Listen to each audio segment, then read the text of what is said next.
આજે એટલે કે 1 ફેબ્રુઆરી 2022ના દિવસે આપણા ફાઇનાન્સ મિનિસ્ટર નિર્મલા સીતારમણજીએ આવનારા વર્ષ એટલે વર્ષ 2022 અને 23નું આપણું બજેટ જાહેર કર્યું. પણ એ બજેટ હતું ઇંગ્લિશમાં અને એ પણ 90 મિનિટની લાંબી સ્પીચ હતી. અને એટલે જ જો અગર તમે 10 મિનિટની અંદર આપણી ગુજરાતી ભાષામાં આખું બજેટની સમરી સાંભળવા માંગતા હોય ને તો ધ્યાનથી સાંભળજો. હું તમને એક વાત કહું, વીટીવી ગુજરાતી ન્યૂઝની દરેક અપડેટ સૌથી પહેલા જોવા માટે ફેસબુક પેજ ઉપર મેન્યુ દબાઈને મેનેજ ફોલો સેટિંગ્સ અને ન્યૂઝ ફીડમાં ડિફોલ્ટની જગ્યાએ ફેવરેટ્સ કરી દો. યુટ્યુબમાં બેલ આઇકન દબાવી દો અને રહો એકદમ અપડેટેડ. એક વાત કહું, આપનું સ્વાગત છે. મારું નામ છે ગુંજ ઠક્કર. આપણા ફાઇનાન્સ મિનિસ્ટરે આપણને જણાવ્યું કે આવનારા વર્ષમાં ભારતનો ગ્રોથ જીડીપી વાઇઝ 9.2% એસ્ટિમેટ કરવામાં આવ્યો છે. આપણા દેશમાં એલઆઈસીનો આઈપીઓ આવવાનો છે, જે આપણા દેશનો કદાચ સૌથી મોટો આઈપીઓ હશે ને એની માહિતી પણ સૂન અનાઉન્સ કરશે. આપણને હતું આજે કરશે પણ એ આજે કરી નહીં. ઈ પાસપોર્ટ લોન્ચ થશે એટલે ટ્રાવેલ માટે હજુ પણ સરળ પડી જશે. પાસપોર્ટ લેવા અઘરા પડતા હોય છે, ઈ પાસપોર્ટ મળી જશે, જેમાં એક ચિપના માધ્યમથી ઓળખ થવાની ચાલુ થઈ જશે એ પાસપોર્ટની. ટેલિકોમ સેક્ટરની વાત કરીએ તો આ વર્ષે એટલે 2022-23માં જ 5G ટેકનોલોજીનું રોલ આઉટ ચાલુ થઈ જશે આપણા દેશમાં.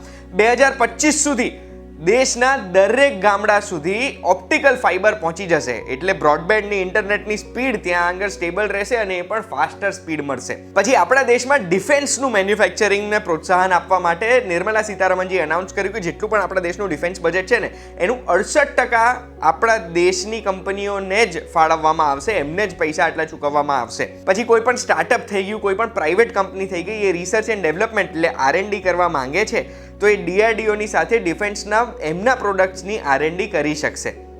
પછી આપણા દેશના જેટલા પણ થર્મલ પાવર પ્લાન્ટ છે જે કોલસાથી ચાલે છે એમાં 5 થી 7% બાયોમાસની પેલેટ યુઝ કરવામાં આવશે. એનાથી શું થશે?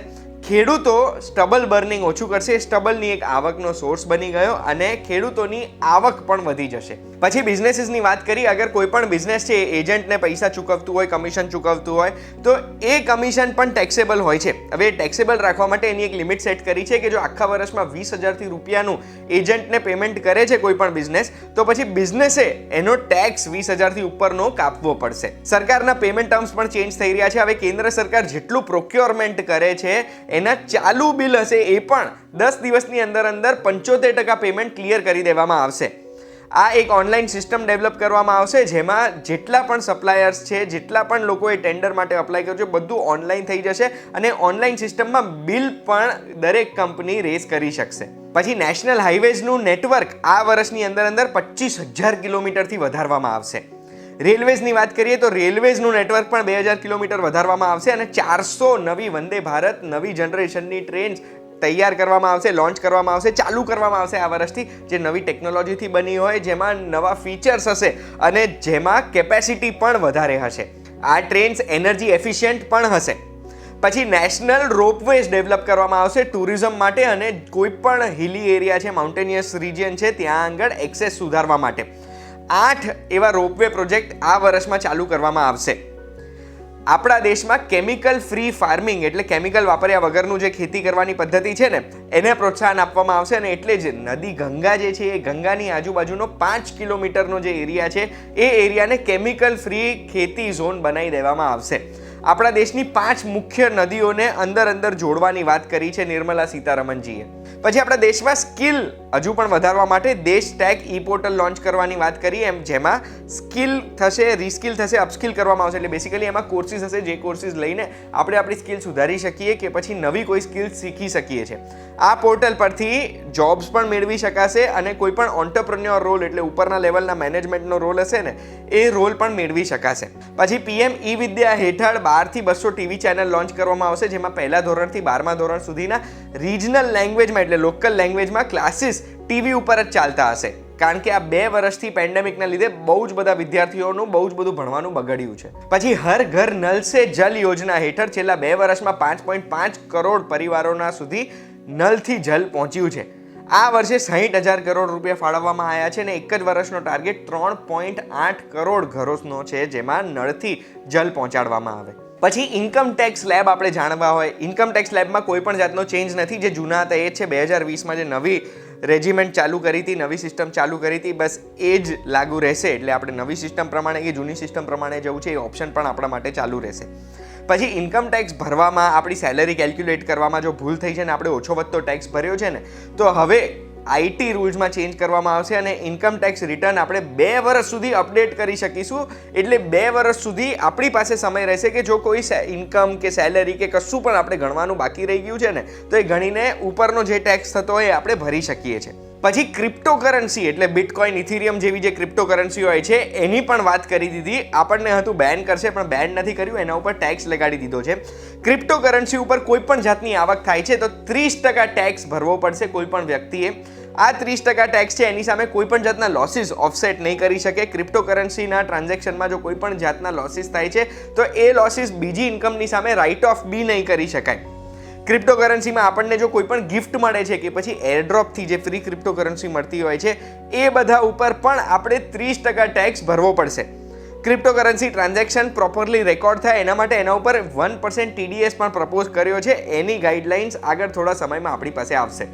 પછી આપણા ફાઇનાન્સ મિનિસ્ટરે અનાઉન્સ કર્યું કે આપણા દેશનું એક ડિજિટલ રૂપી લોન્ચ કરવામાં આવશે, જે બ્લોકચેન ટેકનોલોજી, જે ટેકનોલોજીથી ક્રિપ્ટોકરન્સી બનતી હોય છે, બસ એ જ ટેકનોલોજી ઉપર એક રૂપિયો તૈયાર કરવામાં આવશે જે આપણા દેશની કરન્સી હશે. RBI એને લોન્ચ કરવાની છે અને એ આ વર્ષમાં જ લોન્ચ થઈ જશે. કઈ કઈ વસ્તુઓ સસ્તી થશે? કપડાં, પછી જેમસ્ટોન્સ અને ડાયમંડ, કારણ કે એની ડ્યુટી ઘટાડી દેવામાં આવી છે. મોબાઈલ ફોન અને મોબાઈલના ચાર્જર, કારણ કે ઘણા બધા કમ્પોનન્ટ્સ ઉપર ડ્યુટી ઘટાડી દેવામાં આવી છે. પેટ્રોલિયમ પ્રોડક્શન માટે જે કેમિકલ યુઝ થતા હોય છે એના ઉપર ડ્યુટી ઘટાડવામાં આવી છે, એટલે એ સસ્તું થશે. પછી મિથેનોલ જેવા અલગ અલગ કેમિકલ્સ પર ડ્યુટી ઘટાડી છે, એટલે એ સસ્તા થશે. જે સ્ક્રેપ સ્ટીલ આપણા દેશમાં ઇમ્પોર્ટ થાય છે એના ઉપર ડ્યુટીમાં જે કન્સેશન હતું ને એ 1 વર્ષ માટે એક્સટેન્ડ કરવામાં આવ્યું છે, એટલે સ્ક્રેપ સ્ટીલ પણ સસ્તું રહેશે આપણા દેશમાં. કઈ કઈ વસ્તુઓ મોંઘી થશે? તો છત્રી અને છત્રીના કમ્પોનન્ટ્સ મોંઘા થવાના છે. એના સિવાય ઇમિટેશન જ્વેલરી મોંઘી થશે, કારણ કે એમાં એક ફિક્સ્ડ વજન પર જ ડ્યુટી જાહેર કરી દીધી છે. ઇમિટેશન જ્વેલરીમાં પહેલાં શું અંડર વેલ્યુ રિપોર્ટ થતી હતી, એટલે ઓછી ડ્યુટી ભરાતી હતી. એ ડ્યુટી કદાચ હવે સ્પેસિફિક ભરવી પડશે, એટલે એ મોંઘી થશે.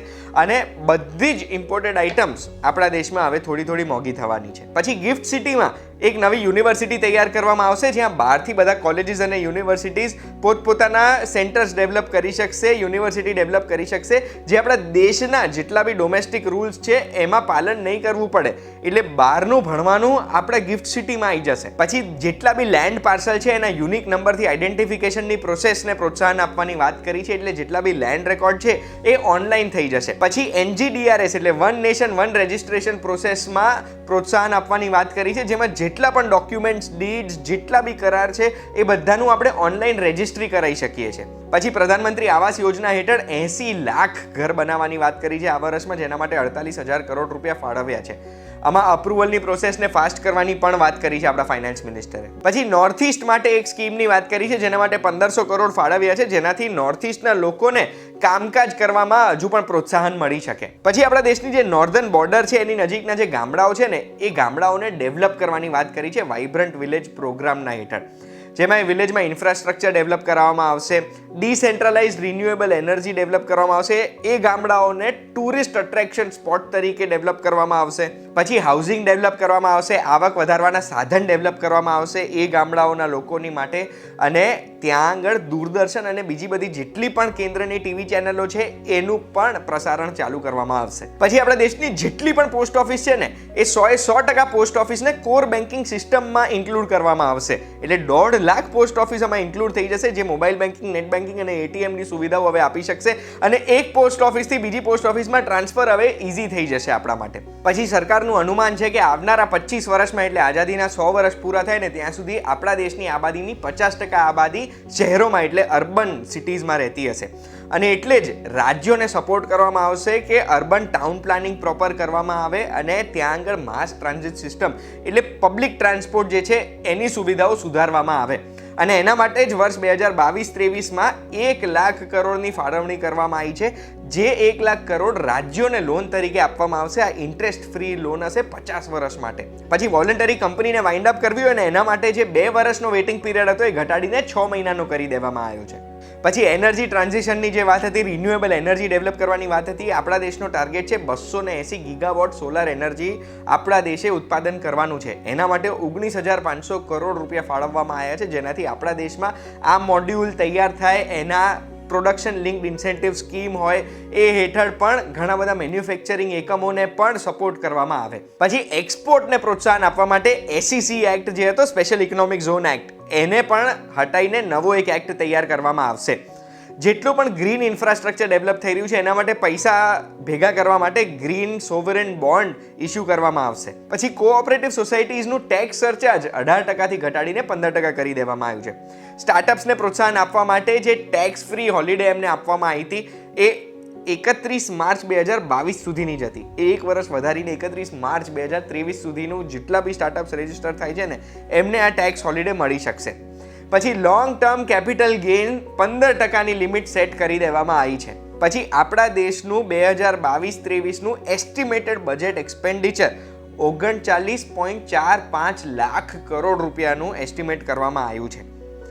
આપણા દેશનું ફિસ્કલ ડેફિસિટ 6.4% રહેશે આ વર્ષે, એવું એસ્ટિમેટ કરવામાં આવ્યું છે. પછી જાન્યુઆરીના જીએસટીના આંકડા એટલે 1.49 લાખ કરોડ જે ગ્રોસ ટેક્સ કલેક્ટેડ હતો એ જીએસટી લોન્ચ થયું એના પછીનો હાઈએસ્ટ છે અત્યાર સુધીનો. પછી કોઈ પણ કંપની હેલ્થ અને એજ્યુકેશનલ સેસ માટે જેટલા પણ પૈસા ભરે છે ને એને ખર્ચા તરીકે નહીં દેખાડી શકે પોતાના બેલેન્સ શીટમાં.